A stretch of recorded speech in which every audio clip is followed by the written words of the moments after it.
So we're going to start with some easy questions. So the first one, tell us about your journey to becoming an author. Well, it's been a bit of a winding path, I think, to say the least. So as was discussed earlier, I am currently working as a web developer, and I've been doing that for the better part of 9 years now. But initially, I had always wanted to be an author. It was pretty much the exact place I wanted to be when I was like 5 or 6.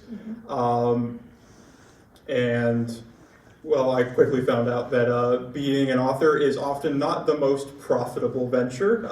You can't really make a solid career out of it, especially as an unknown writer.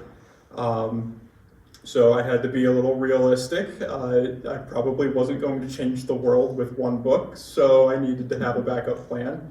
Fast forward, I spent many years instead learning how to program and going a slightly different route, but I always kind of wanted to come back to this whenever I had the chance. So it's been a bit of a journey, and I'm happy to finally be able to pick it back up again and actually finish writing something. Okay, so how did you choose the topic for this debut novel? So this one was a bit of an interesting one. In the past, I've done a lot of science fiction, action, that sort of stuff. I never really thought I would be one to write a sort of thriller, horror type novel before, but this one kind of came to me in the most generic way. I had some dreams that ultimately resulted in this sort of idea that I was able to run with. So it's definitely different than I think what I was initially anticipating being my first book, but worked out in the end, I guess. Now, you mentioned that it encroaches a bit on horror, but can people read it and still feel safe in their homes and not be afraid of the dark? I've had mixed responses to that very same question. I've had some people tell me it's not that scary, and that was my impression, but I've had other people tell me, gee, Dan, I haven't been able to sleep after reading this. Why would you do this to me? So I guess to answer that question, I don't really know if I would personally quantify it as being a horror novel, but apparently it has some horror elements. If that answers the question. And I just have to say, people who know me know that like I'm a scaredy cat and I'm afraid to be in my driveway in the dark, but I could read that book and still sleep at night. So if that's a gauge for you, okay. What do you hope the reader will get from reading The Dead Don't Forgive? There are probably a number of things that I would hope that people reading the book would be able to draw from it, but I think the biggest thing is being able to forgive yourself. I know a lot of people carry a lot of guilt for things that they wish that they did differently throughout life, and I wanted the main takeaway to be it's okay to forgive yourself. Nice. Okay. Was there a particular scene or character that was the most fun to write about? If so, who or what? And you know what? I want you to answer both. Was there a scene that you really enjoyed writing? Let's do that one first. Before I answer that question, I want to ask the audience a question. Just a simple raise your hand. How many people have finished reading the book? I just want to make sure that I'm not spoiling anything. Okay.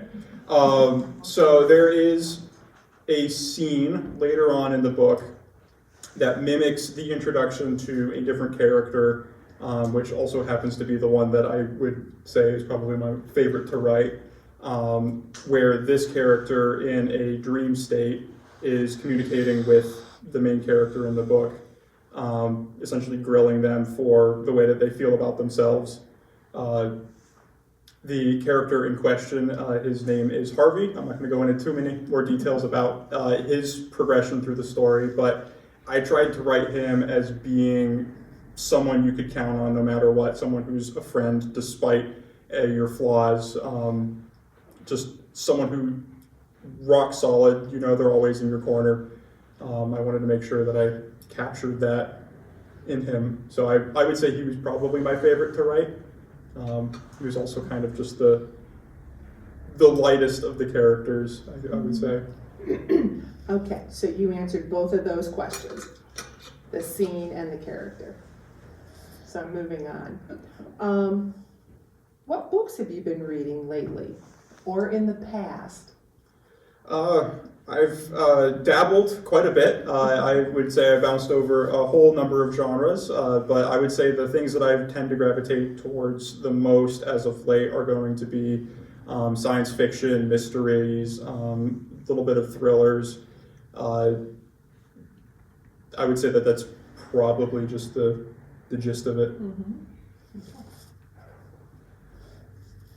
Some authors write and create the story as they go along, and they talk about, I'm letting the characters develop the storyline. I'm letting them, talk. And others plan it out and plot it out. What technique did you employ? So kind of going back to the very first question, I have been attempting to write something for the better part of my whole life, and I had never really been able to actually finish something. And the reason for that is I didn't usually go in with a plan. I had an idea, I had how I wanted to start it and how I wanted to finish it, but everything in between, I was just going to figure it out as I went. And as a result, I would kind of let the characters lead the story along, and I would get so far away from the plot that getting back to it was just this monumental thing that I would just not be able to pull off. So it resulted in a lot of things that I just gave up on, halfway through because I don't know how to fix this. So the thing that I did differently this time is I had a very rigid plot. I outlined what I needed to have each of the chapters accomplish. So I gave the characters some freedom to develop within each of the chapters and kind of go through an arc, but I wanted to make sure that the process was very structured. Otherwise, I feel like I could have ended up giving up on this one as well. Nice. Okay, so what kind of goals did you set for yourself with this book when writing it, and how did you meet your goals? So I think the big thing that helped with this one was staying motivated. The thing that I needed to make sure that I was doing was writing every single day and not giving up on it, because I knew that if I gave up for a weekend, I gave myself a break, it would be way harder to pick back up on it. You could make that argument about pretty much anything that you do in your life. And that, I think, was able to help drive this thing along, even on the weeks where I was sick and I just really did not have the motivation to do it. Even if I wrote 500 words a day, that was I think the big ticket there to pulling this one off. Mm-hmm. Okay. You might have hit on this a little bit, but how long really have you been dabbling in writing? We want the truth. How long does it go back? Because Dad and I will tell the truth. I With the think, stapled papers. yeah, I think I really started having an interest in being a writer when I was maybe like 5 years old. Granted, at the time, I didn't know how to write an actual book. They would be colored paper that was stapled together, and I would draw pictures, and I would have my parents write this story. As a result, it didn't really do anything. It planted the seed, because he had a book once about the strawberry house. Remember the strawberry house? I don't even remember that. But and now he's got this. so it was kind of an evolutionary process where I found a way to tell stories, and as I got older and I was exposed to more things and I was able to read and write my own, it led to being able to write more complex plots, and I guess ultimately got me here. But I've been doing this way longer than programming. I just have been more successful at programming, I guess. Okay.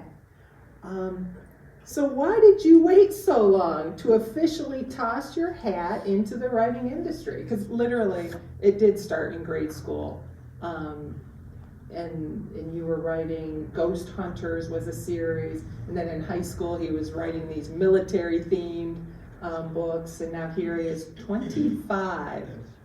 Yeah, I'm 26 in a month. Yeah. So he's still 25. Well, I mean, we're around the closer side of 30 at this point. It just, there's a graveyard of failed projects that I have sitting on a number of computers, some that I hand wrote, some that I've printed out. So I think it's less of what took me so long to toss my hat into the ring and more how long it took for me to actually finish something that was worth sharing. Okay. What discoveries have you made about the task of creating and writing, and about yourself? So what discoveries have you made? There is a lot more that goes into writing than I think I initially anticipated.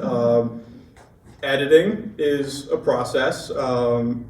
I found that every single time that I went through it, there was always something that needed to be changed. And being the way that I am, I constantly want things to be this perfect end result. And as we know, that's not usually the case. There's always something that you want to change. There's always, well, maybe if I write this character's finale a little bit differently, or maybe if I add this little thing, that'll make this thing later on in the story make more sense. I think one of the things that I found to be fairly challenging towards the end was when to stop, when to say, okay, this is good, this is ready to be shared with the world, and then I could go into the whole hiring someone who's way more talented at digital artwork to actually make a very, very nice looking cover. I did not make this cover because I am not artistically inclined in that. So there were a number of things that I had never gotten far enough to actually encounter to learn from and grow through. Okay. This is a new question. Oh no. I really, sometimes when I read, I have a hard time with characters' names. It's like, how do you even pronounce this name, or where'd this name come from? So you had some nice character names, like Sam. Sam, was it Stratton? Yep.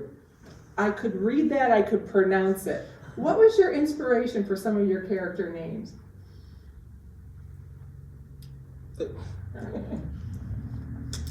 Names. You know, sometimes you encounter a person, or you're reading something, you're like, that's a name that goes in a book. There's really not much more meaning to it.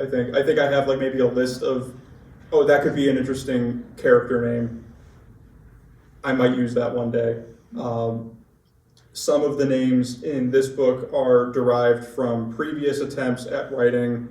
So there's, for instance, Sam and Harlan in particular are characters that were in a previous iteration of a very similar story to this one that I pulled into this new one. So I guess the short answer to that is they're just character names. Yeah. I didn't have any epiphany. They didn't come to me in a dream. Okay.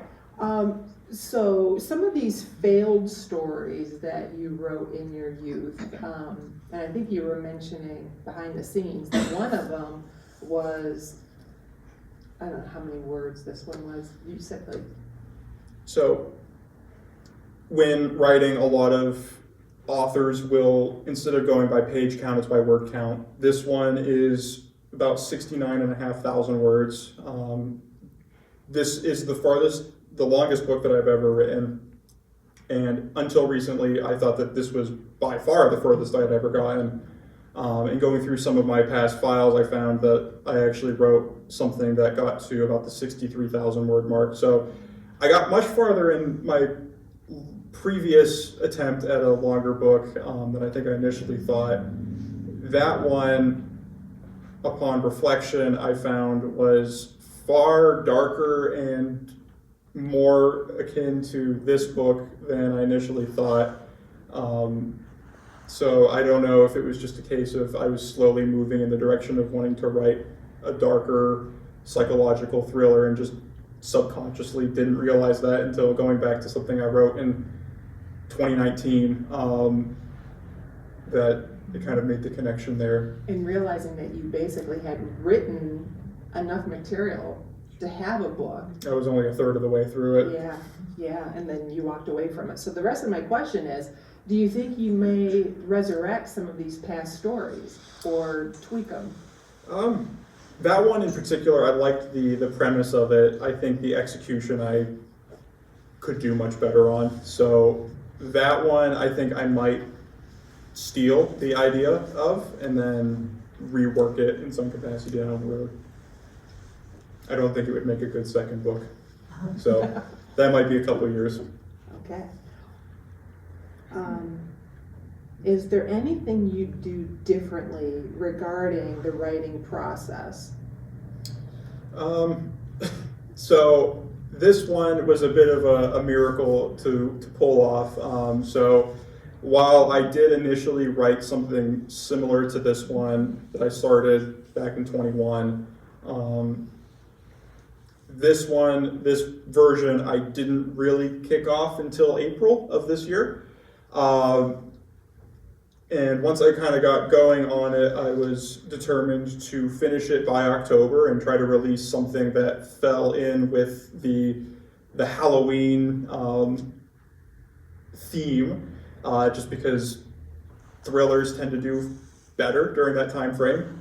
So I wanted to try and finish it by then. I think if I was to go back and do it again, I would not set such a crazy deadline for myself, because while I had the manuscript done in August, I still had to contract editors, I had to contract the cover artist. So that time frame did not give me a whole lot of wiggle room for something going sideways. So I think in the future, I'm not going to say, oh, I'm going to have this done and ready for the world by October when I'm only a quarter of the way through it in June. So what was the catalyst? And like why all of a sudden, like in April, you buckled down and started writing? What was the trigger? Your guess is as good as mine. I was on vacation. I know the exact spot where I was at. I was in Kentucky, sitting by a pool, and I just decided, I've got an hour to kill. I may as well try this thing again. And here we are. Okay. And then, are you working on anything now?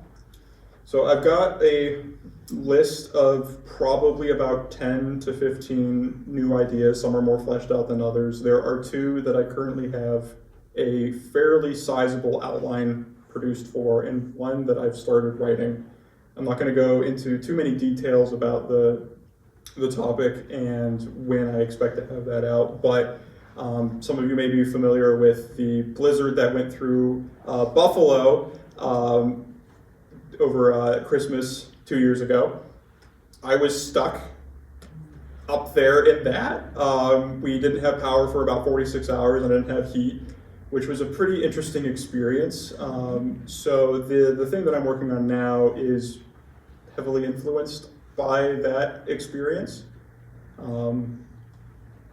So I'll hopefully have more details in the coming months. Okay. Well, I have more questions, but I think you pretty much hit on all of them. So at this point, we'd like to open it up to the public. If you have any questions for Daniel. So what genre is your next one? Is it still going to be in the same I'm definitely going to lean into the psychological thriller horror on this one. I think I find it very interesting to write, just because there's a lot of anticipation you can build up on. You can really kind of, it's difficult to describe. There were a number of times where I was writing things in this book where I would personally get the chills just writing it. I don't know how else to describe it. So it was a lot of fun to write this. So I'm hoping to pull that off again. But I would love to go back to my roots at some point and do some kind of science fiction exploration at some point. I figure I'm going to stick to this now since I know I can do it, and then I'll explore something else later. Who are some of your favorite authors? That is a good question. Well, would say that I've been inspired by Stephen King. I wouldn't say that this is similar to that, just from what I've heard and what I've read. He tends to get very dark. I would say that I'm not going nearly that far, but I would say Stephen King, and I'm drawing a blank on other ones, but definitely I would say I have a pretty widespread in terms of the types of things that I follow. I'm more, instead of following specific authors, I tend to follow just what catches my eye when I go to the bookstore, things like that. And I think you mentioned you're reading some Sherlock Holmes books, but not the original Sherlock Holmes. And I can't think of who wrote those two that I gave you. It is escaping me. Yeah, So. yeah, me too. I want to ask you this question. He doesn't know this is coming either, but this came from last month's trivia game. Some people would be surprised that Bram Stoker, who wrote Dracula, also wrote other books in a completely different genre. Does anybody want to take a guess? And some of my trivia people that are here, you can't answer this question. Take a guess. What other genre did Bram Stoker write under? Romance. You are absolutely right. It had to be something totally different. Yes, yes.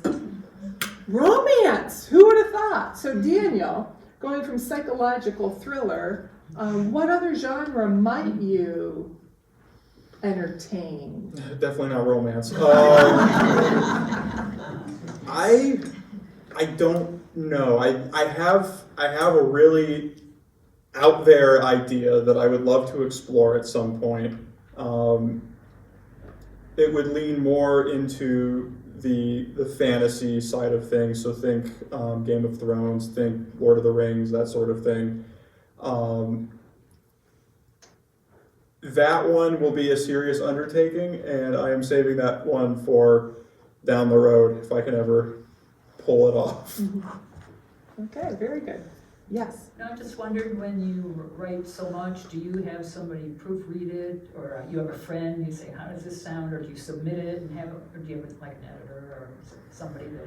Or all of the above. It is a bit of a mixture. I have a number of friends and family that I will give drafts of what I've written to, and I'll ask for feedback on it. They're usually pretty reliable, critical of things, so I know that I'm getting, like, there was a different ending for the book that we have here. I'm not going to elaborate too much, but the original ending I had was darker and definitely it didn't leave as good of a result for the person reading. And the feedback I got was, no, you can't do that. I won't let you.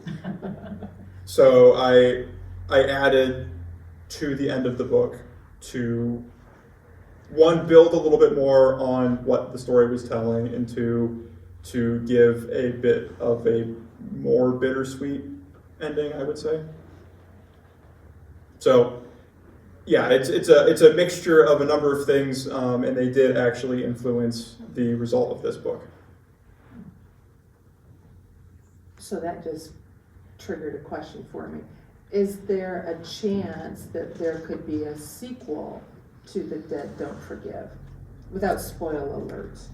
I think it would be a bit of a disservice to what I'm trying to accomplish with the story and the characters. I don't think that a follow-up would work as well. I'm not taking it completely off the table, but at least as of right now, I feel that it is pretty self-contained and probably does not need a sequel. Okay. Are there any other questions? Thank you. Said the one thing you do differently is not set such a stressful deadline, but I have a lot of friends who like dabble in the arts, and I think there's a lot of people out there who do amazing things, but they never let it see the light of day because they can't follow it through the end. What do you think, besides the stressful date, was the best way to keep on working on the piece and finally take it to where you wanted it and you were ready to show it to the world? I think the big thing was just getting in the mindset of continuously working towards it. While having the deadline definitely did help sort of push me along, I think that could have gone substantially worse just because life has a funny way of doing things. And I don't want to do that to myself again, at least to the same degree, while having a goal in mind for when I would like to have something done is probably helpful. I think in this case and in future cases, I would just rather get into, for lack of a better term, the zone and go from there. So I just thought of a question. Oh, go ahead. Have you done like shorter fiction? Like, is the goal always a novel or like short stories? I would definitely say that I'm open to writing shorter stories. I think I have a number of things that probably would fit that medium a little bit better, just because I guess the official cutoff for a novel is about 50,000 words. Everything else below that breaks down into novellas. It's like novelette, things like that. I would definitely be open to exploring those, and I think short stories are probably a really good way to get something out there that I can put in front of more people and work on something longer in the background. So. Are you surprised that you never tried that first, that you went straight to the big book? I mean, because it does seem like it would be a natural progression to start with something smaller, you know, and build up to that, but no, you just jumped into that. You would think that that would probably be the logical place to start. I have a friend who writes, and he normally is going for the shorter stuff just to at least get like his stuff published, and then, I mean, now he's working on an actual novel. And the process, from what he describes, seems, you know, completely different. So I don't know if that would just be good, like, practice in terms of mixing up the process. At this point, I would be open to definitely giving it a shot.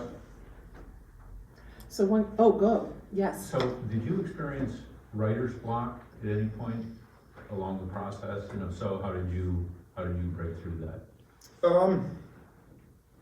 I would say at times I definitely had issues with trying to progress forward. It was definitely a little weird because one of the big things that killed a lot of these in the past was hitting a wall that I couldn't get through. So writer's block times 10. In this case, I think just being as strict with the structure that I had in mind helped kind of push through that. There were definitely times where I reached a point where I needed to take a break of where I was writing and maybe skip forward to a different chapter or work on the end a little bit. But I don't think I ever hit a point where I needed to stop for like 2 or 3 days to just figure out where I needed to go with it. So I think I was just very lucky in this case. Answered my question. Because I was wondering if you, at times, did parts that you had focused better on and put the middle together and would have both ends. I definitely wrote the end, like the very last, maybe like 2 or 3 pages, maybe about the halfway point. But I definitely had a much easier time writing this than I think previous attempts at other things in the past. So your characters, how did you develop or choose your character types? You know, you didn't have a lot of women in there. You had one, was a very strong-willed, dynamic character. How do you go to picking your characters and putting them together? That is a good question. I think a lot of it in this case and in the past is I figure out what I need the story to accomplish and what I need the characters within it to do.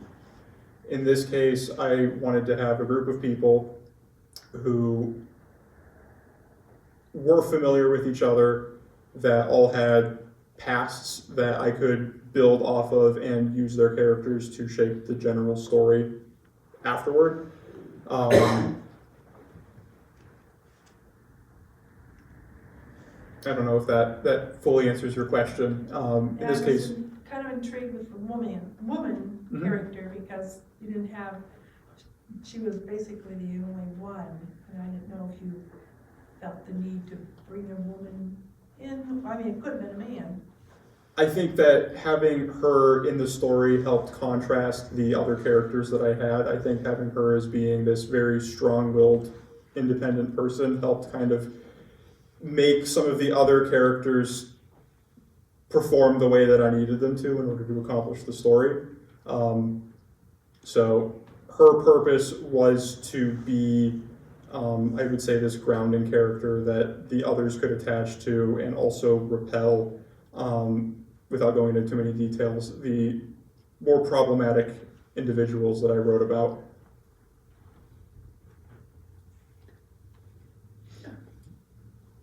You said you had a concept in mind and then you built a story based off of that. Was there a point in writing the book from April to October that you just lived an everyday life event and that day was able to inspire you to add something to the story that you went through? I would say that there are probably some instances where maybe a stressful day at work did influence the way that things turned out in that particular writing session. I would say that the impact of life events probably didn't have a huge role in shaping the story, but I think on a day-to-day basis there may have been some instances that resulted in maybe someone doing something minor that maybe slightly tweaked the way the story turned out. Any other questions? Yes. How important was originality to you? Like, did that ever like inspire you to go a different direction because you felt it was going like something that's already been done? I definitely wanted to make something that I felt I never really saw in the space before. Granted, there are millions of books out there. So being able to pull something off that is 100% original, I don't think is entirely possible. I'm sure that there are other things that exist out there by similar authors that follow a similar premise, but at least based on what I've read in the past, I wanted something that felt different. And that was what I was trying to go for here.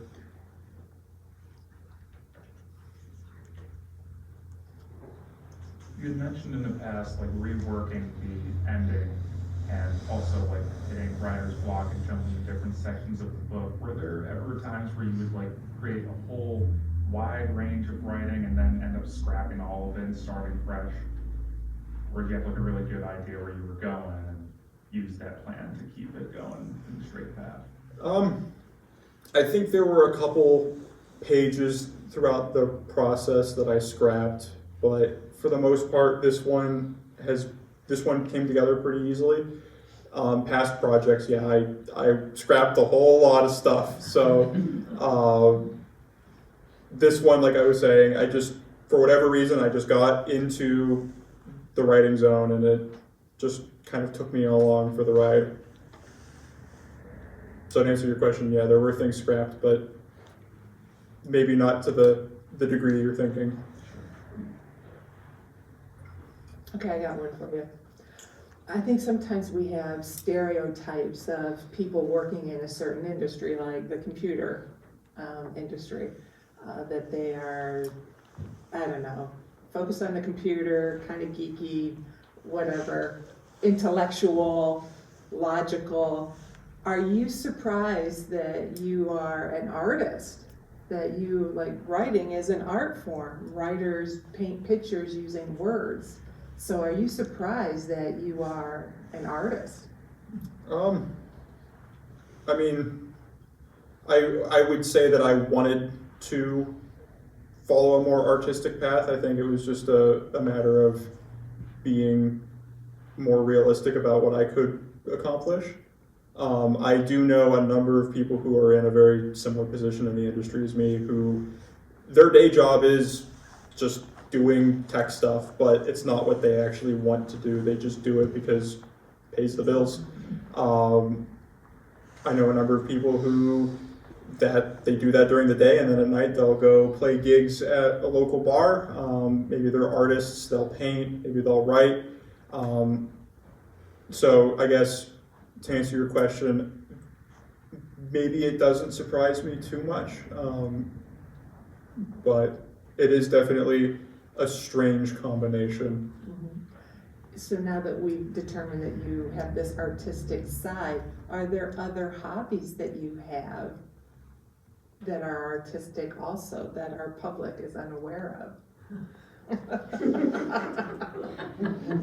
I'm in a band that has music on Spotify. I will not go It's in. not on Facebook. Yeah, beautiful. Okay. Are there any other questions? Okay, so at this point, I'm going to retrieve all the names and carefully rip them. And Daniel has some books up here if you want to buy a copy. If you came with a copy, he'll do some signing. And we do have cookies and water in the back. And no one can leave until we do our drawing for our 2 gift cards, okay?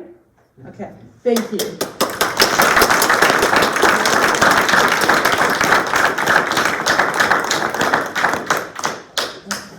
So, oh, yes. What's your middle name? DC. Yeah. Caleb.